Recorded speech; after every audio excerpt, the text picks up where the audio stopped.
Estamos de volta agora, 12h50, hora de ajudar quem está com um cãozinho desaparecido.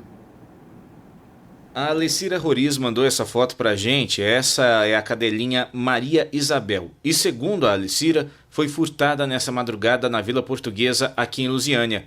Se você tiver qualquer informação, pode ligar no 999 28 26 78. A Alzira Cruz mandou a foto da Mel. Ela disse que a Mel é a cachorra do filho dela e fugiu ontem com a queima de fogos lá no Friburgo B, em Cidade Ocidental.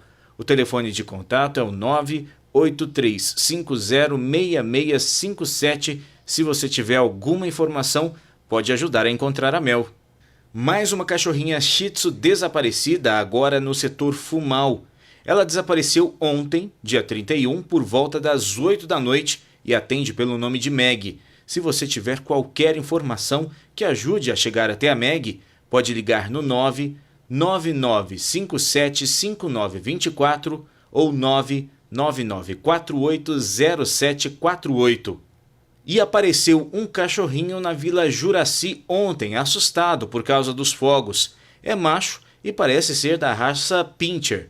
Se você reconhecer esse cachorrinho, pode ligar no 996242912 ou 982210062. E olha só, a Daiane Nunes tem um pedido diferente. Ela vai se mudar para o Mato Grosso e está doando 4 cadelas. Ela até mandou foto para a gente. Tem a Luma, a Lana, Pipoca e a Pretinha.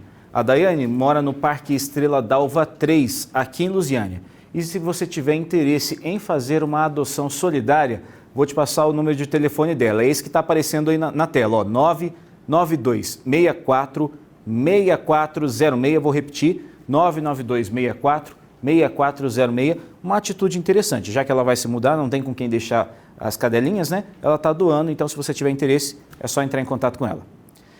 Vamos falar agora de feriado. Para o trabalhador, uma oportunidade de descansar. Para o comerciante, isso gera um pouco de preocupação, pode gerar até prejuízo. Como encontrar um equilíbrio nisso tudo, hein? 2020 mal chegou e já tem gente de olho nos feriados. O calendário deste ano conta com 9 feriados nacionais prolongados e tem ainda os estaduais e também os municipais. Vantagem para quem já tem planos para as folgas, mas prejuízo para quem depende dos feriados para faturar.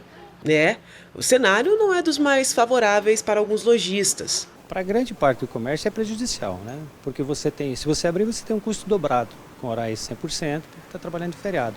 E você não consegue ter um bom faturamento, porque normalmente a cidade se esvazia por pontos turísticos, por viagens, por proximidade de pontos turísticos que nós temos aqui na cidade. Então, para nós, em termos de comércio, é muito prejudicial. A indústria também tem um alto custo, porque tem um custo de produção naquele dia encarecido pelo funcionamento. Por outro lado, tem comerciante que deixa a preocupação de lado e investe em estratégias. Essa casa de pesca é um bom exemplo disso. Os feriados, que antes eram motivos de preocupações, se tornaram aliados nas vendas. A gente se prepara com antecedência para o feriado, tanto quanto com material, tanto também a gente dá uma descansada uns dias antes para poder trabalhar com um reforço total, para poder atender o cliente o melhor possível. A verdade é que essa quantidade de feriados prolongados já começou a impactar o comércio. O setor estima prejuízo de mais de 4 bilhões de reais em todo o Brasil, com todas essas folgas e ainda os pontos facultativos. E esse prejuízo todo atinge também, é claro, os municípios. E Lusiânia vai sofrer com isso também, porque as pessoas vão procurar cidades turísticas e vão deixar de consumir aqui para consumir nesses locais. Então a perda para o comércio, para a indústria do município também é muito grande. Para não ser impactado de forma negativa, o melhor caminho para os comerciantes acaba sendo o planejamento. Ele pode se tornar aliado e evitar que os temidos momentos de crises voltem a incomodar o setor. E olha só, hoje você vai descobrir que a história de Brasília não começou em 1960 com a inauguração da capital. Historiadores, arqueólogos estão reescrevendo essa parte da história que tem uma ligação muito forte aqui com Lusiânia. Nem toda pedra no caminho é apenas pedra. Pegando aqui uma rocha natural, a gente não percebe nada em comum. Ela tem lá toda a sua superfície. Aqui nós temos já o que é material lítico. Então é uma rocha que foi talhada. Nós temos aqui efeitos na anatomia da peça que não são naturais, que a natureza não pode reproduzir.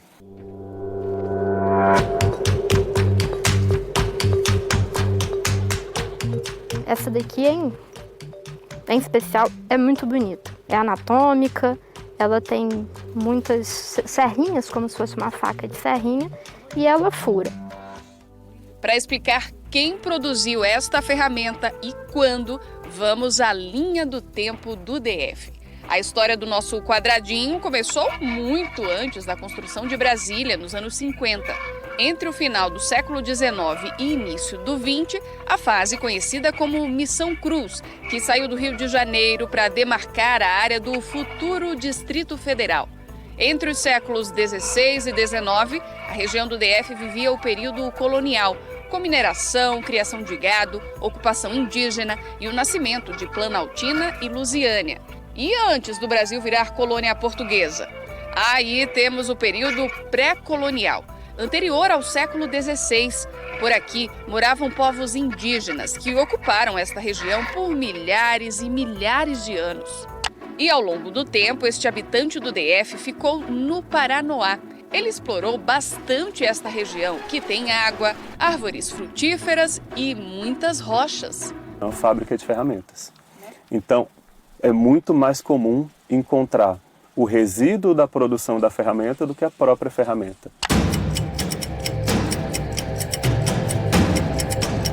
Os arqueólogos e historiadores acreditam que esta área funcionou como uma oficina. A gente também abriu algumas áreas de escavação. A gente conseguiu pegar tanto carvão quanto pólen. A gente precisa passar por um processo também de análise em laboratório para separar a terra desse pólen. A gente consegue perceber qual era o tipo de vegetação e a partir daí a gente começa a pensar em que tipo de fauna tinha, a fauna para essa caça, para o homem poder se alimentar e também saber dados sobre o clima daquela época.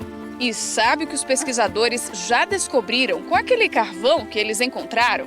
A data exata de quando o homem pisou por estas terras, há cerca de 8.400 anos. Os arqueólogos, anteriormente, eles não tinham conseguido o carvão da fogueira para fazer a datação. Então, aqui foi possível.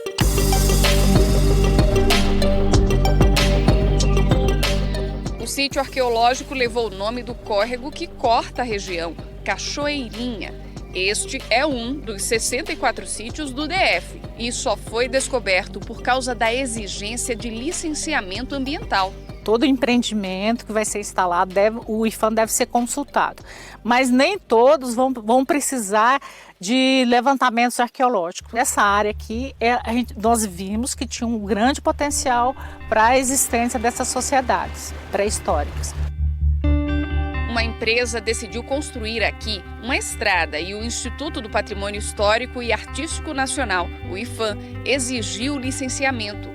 Com a descoberta do sítio, a obra está embargada, até que os pesquisadores concluam a análise de todo o material. Foram 40 dias de pesquisa em campo, com arqueólogos, historiadores, geólogo, museólogo e topógrafo. 6 toneladas de pedras coletadas. E toda a pesquisa deve terminar em junho do ano que vem, quando só então a obra vai ser liberada. Tudo que os arqueólogos coletavam nesses sítios ia para outros estados porque não havia instituição de guarda no DF. Foi assim de 1980 até o ano passado. Para se ter uma ideia, 100 mil peças de um sítio arqueológico daqui estão em Goiânia, por exemplo. Mas há cerca de um ano, o IPHAN e a Universidade de Brasília assinaram um acordo de cooperação técnica. E desde então, é o Museu de Geociência da UNB que recebe todo o material de pesquisa arqueológica feita no DF. Então a gente atinge o público leigo, o interessado em arqueologia através da área expositiva, mas a produção de conhecimento científico, arqueológico, isso se dá nos bastidores, na reserva técnica, pela pesquisa que vai sendo desenvolvida por esses arqueólogos que têm o interesse em estudar a arqueologia do Distrito Federal. Aumentou, a partir da inauguração dessa exposição arqueológica, o número de visitantes que a gente está recebendo. Essas peças aqui mostram como que eles fabricavam uma ferramenta. Então o DF, ele tem uma pré-história, tá? Não começou em 1960 não, a história daqui. Às vezes quem tá lá no passado pode ser minha tataravó. Todas as peças desse sítio, por exemplo, Cachoeirinha, que está em torno de 20 mil peças, vão vir para cá e já tem alunos interessados em estudar tanto de geologia, da museologia. Então isso, quem sabe daqui a uns anos vai ter um curso de arqueologia aqui.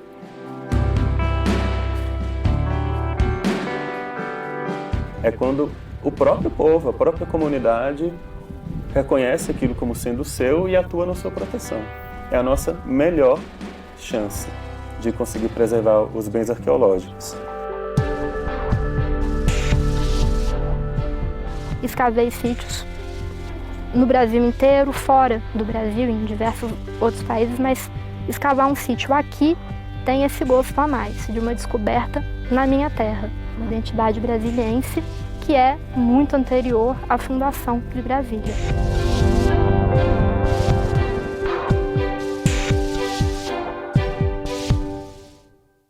Muito legal essas curiosidades que ligam Goiás e Brasília, né? Bom, o primeiro Jornal Anhanguera de 2020 termina aqui. Para você, uma ótima tarde e a gente volta a se ver amanhã. Até lá. Tchau.